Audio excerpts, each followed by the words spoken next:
Welcome back to Everything Money. If this is the first time you've ever found us, you're probably shocked at my handsomeness, my radio voice, this beard.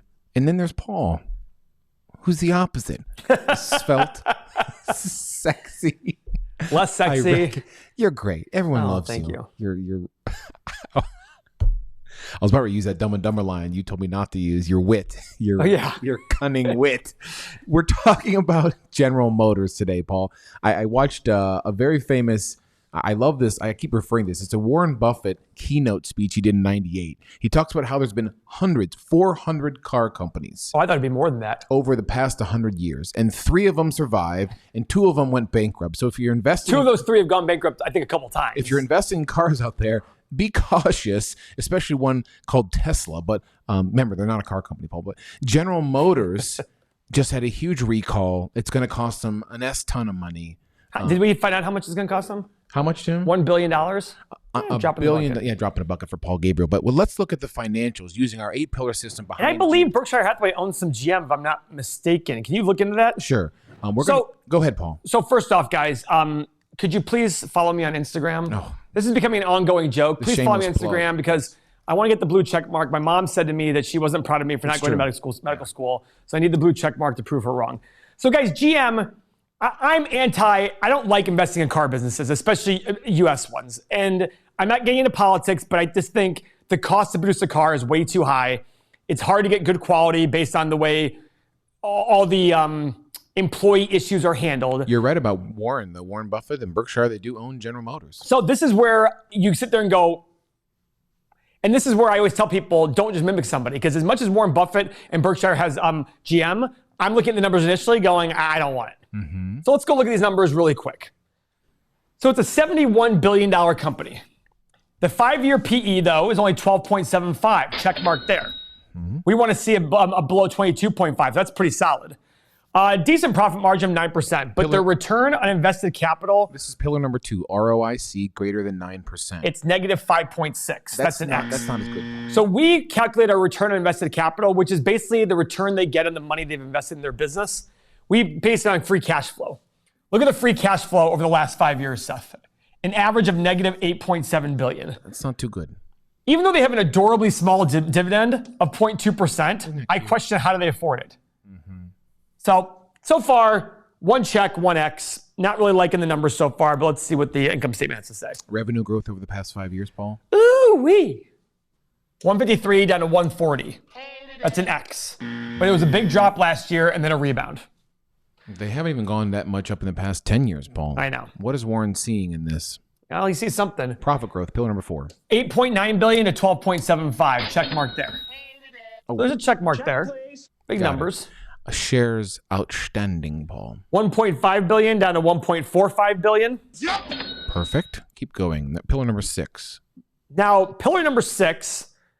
So far, first off, if you're asking about these pillars, the reason we talk about this is when we first started this channel, people kept asking, how are you doing this software? How are you understanding this? You used to use Y charts, and Y charts is very expensive on $200 to $500 a month. Yep. Everybody kept saying, how do I get access? So we decided to make our own software. So our software is now active. You get the mobile app, 8 pillars, 30 years of financial data, stock analyzer tool, exclusive daily content, access to all of us, real estate calculator. Most importantly, though, this Discord community with over 5,000 people you can talk to about investing who all pay for the software. They are like-minded people. You get all this for 84 cents a day, less than a crappy cup of coffee.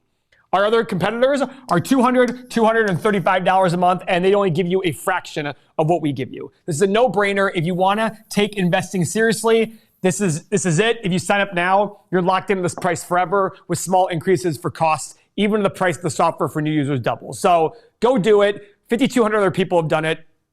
I don't know what else to say besides that. You can click the Patreon link below and join right now, have access to software, get these numbers, and know that you're probably not investing in GM if we keep going, Paul. Because look we don't know. Pillar number 6, which is 5-year return on invested capital. Oh, I'm sorry, Paul. Total long-term liabilities divided by 5-year free cash flow under 5. So $107 billion in long-term liabilities, and the free cash flow over the last 5 years was abysmal. Look at this free cash flow, Seth. Negative 8.7. So it's an X. And there's no value to another X for our value based on 20 times 5 years. Look at the free cash flow the last 10 years. Negative, negative, negative, negative, negative, negative, negative, positive, negative, positive. 2 out of the last 10 years, they've had positive free cash flow. 2. I don't know what Warren sees in it. He sees something. He's a much smarter man than I am. I just don't see it. There's no free cash flow. I need free cash flow. I am dumb. I don't know what to say besides, how do I explain that? I mean, there's no parts of this that I like. This is yucky. Not applicable. They don't even have a multiple. And their earnings and free cash flow are totally far apart. Their price... Because the earnings are one thing and the free cash flow is a totally different thing. And you want free cash flow and earnings to be equal over long periods of time. And it's not turning out that way. It should be equal over long periods of time. The numbers are not good, but the ticker price is still way up there, Paul. This is like the opposite of value investing. This is buying I don't get it. Warren Buffett sees something in it. Yeah, this is buying a bad company at a high price. I don't even know if it's a bad company. Like I said, Warren Buffett owns it. I don't know what to say. Since Warren Buffett's sitting on a ton of cash waiting for the market to cool off. I don't think that's the case. Go on. And here's why. He has $150, $200 billion in cash sitting around. Why do this one? He's known for his patience. He is known for sitting there saying, listen, if it doesn't make sense to me, I'm not doing it. Now, would he do a deal that might be a little... I'm just confused by this. Like, there's no free cash flow here. Mm-hmm. There's no free cash flow. Not even buying back a ton of... I don't get it. And look at I just don't get it. I don't understand. I don't know what to say. I mean, he's one of the most disciplined guys of all time. He understands. And by the way, I don't know if he specifically himself bought it. He puts a lot of people in charge of money, and they also buy things. So maybe it was one of their decisions. I don't know. Listen, read his book, Richer, Wiser, Happier. You know, one of the companies everybody loves is Amazon. Blows my mind. Yeah. I don't get it. Because the valuation. At this price. At this price. Yep. So it's just confusing for me. I don't know what to say. But if you want to clone Warren Buffett, go buy some GM because Berkshire has it. If I got stuck holding the bag, I have this company. What do you do? What should I do? If you're new to the process and this process speaks to you, go evaluate your entire portfolio and decide what you're going to keep and not keep. But I'm a big believer in once your process has changed, get rid of the investments that don't match your process. Is there a car company you are in love with? Not really, right? Cephala. I I like the Japanese ones more than the U.S. automakers. I think they do a better job of being lean. We've done some evaluations on some high-end ones, Ferrari and... I did like Ferrari. I like the numbers on Ferrari because they have a very high gross margin, but I don't like the valuation of Ferrari. Yeah, so we talk about Tesla a lot. It's in the news. It's a very high-flying stock. People are, what we think, are overpaying for it right now for the projected huge growth. How would you compare the two? Well, you can't compare them. The reason being is Tesla's not a car company. So Tesla's very overpriced. They're issuing shares like crazy. They have their issues as well. I mean, the car business is a tough business. Tesla's margin is about the same as GM gross margin, but that's including big tax incentives from the government. It's just a hard, I mean, to me, if you have a gun to your head saying which one are you going to buy, I'm picking GM. Gun to my head. Like literally, if you don't buy one, I'm going to shoot you in the face. But it's still hard. I just sit there and say, I'm not going to own either one of them. Move on to the next investment. That's the way I look at this because you have to have the discipline of saying, let's not force companies to work.